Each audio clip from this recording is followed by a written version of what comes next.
Hello मेरे नन्हे दोस्तों, कैसे हैं बच्चों आप सब लोग। मुझे पता है आप बहुत अच्छे होंगे, बहुत ठीक होंगे, खूब सारे मज़े करते होंगे, पढ़ाई के साथ साथ बड़ों का आदर भी करते होंगे और ढेर सारा अच्छा पौष्टिक खाना भी खाते होंगे। स्वागत है आपका कक्षा 5 की हिंदी कक्षा में।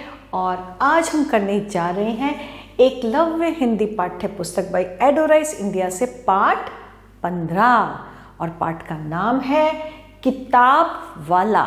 जी हाँ, किताब वाला है हमारी पाठ का नाम। और चलिए पाठ प्रवेश, सबसे पहले पाठ प्रवेश। यह कहानी कोलंबिया के एक व्यक्ति लुइस की है जिसे किताबों से बहुत प्यार था। वह अपने गधों की मदद से दूर दराज गांव के बच्चों तक किताबें पहुंचाता था।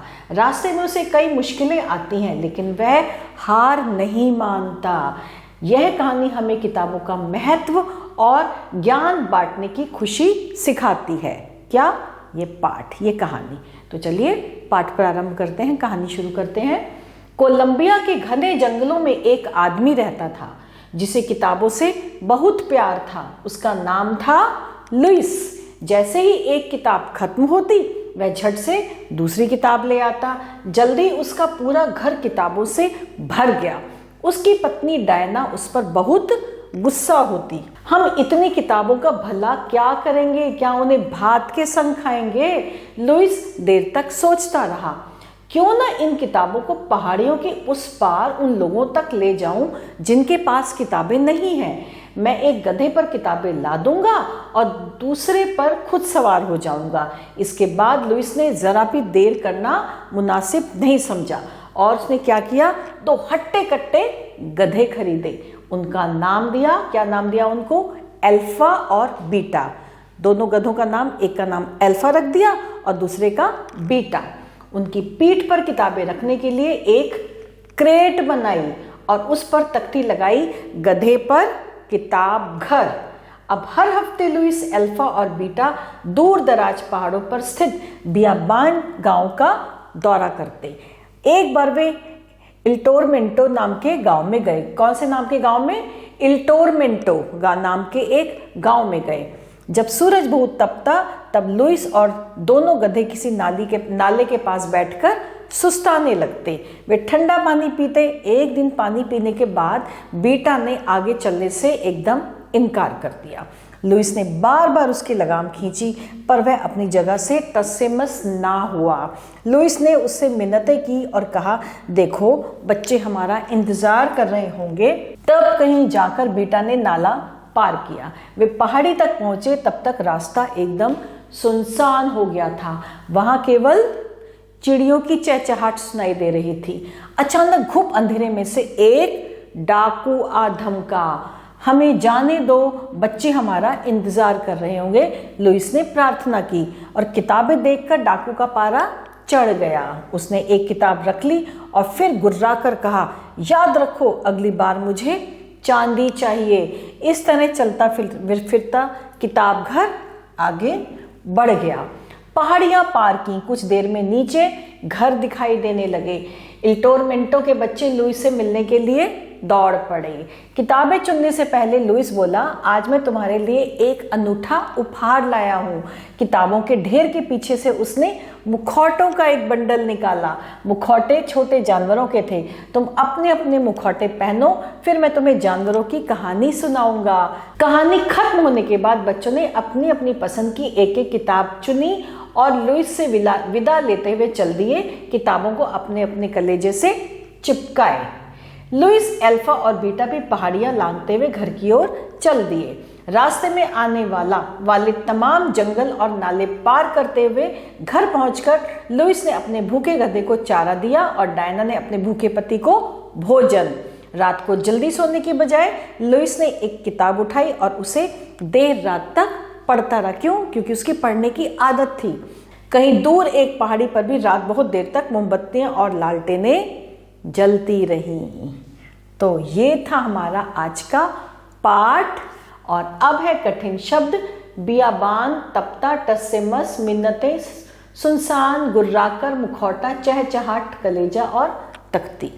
और अभय शब्दार्थ खत्म यानी कि समाप्त, आइडिया यानी कि युक्ति या उपाय, बियाबान सुनसान, सुस्ताना आराम करना, कलेजा हृदय, हट्टे कट्टे स्वस्थ प्रोग्राम कार्यक्रम, और मुनासिब यानी कि उचित।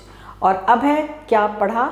लुइस कहाँ का निवासी था? लुइस कोलंबिया का निवासी था। लुइस का घर किससे भरा था? लुइस का घर किताबों से भरा था। लुइस ने गधों का क्या नाम रखा? लुइस ने गधों का नाम बीटा और अल्फा रखा। अब है सही विकल्प पर हमें सही के निशान लगाने हैं। लुइस को बहुत प्यार था गधों से, किताबों से, अपने घर से, अपने पियानो से, किताबों से। लुइस ने कितने गधे खरीदे? 2, 4, 3 या 5? लुइस ने 2 गधे खरीदे। लुइस ने गधों पर क्या लाद दी? पत्तियां, सब्जी की गठरियां, चादरें, किताबें। लुइस ने गधों पर किताबें लाद दी। किताबें देखकर किसका पारा चढ़ गया? राजा का, लुइस का, गांव में बच्चों का या डाकू का? किसका चढ़ गया था पारा? डाकू का।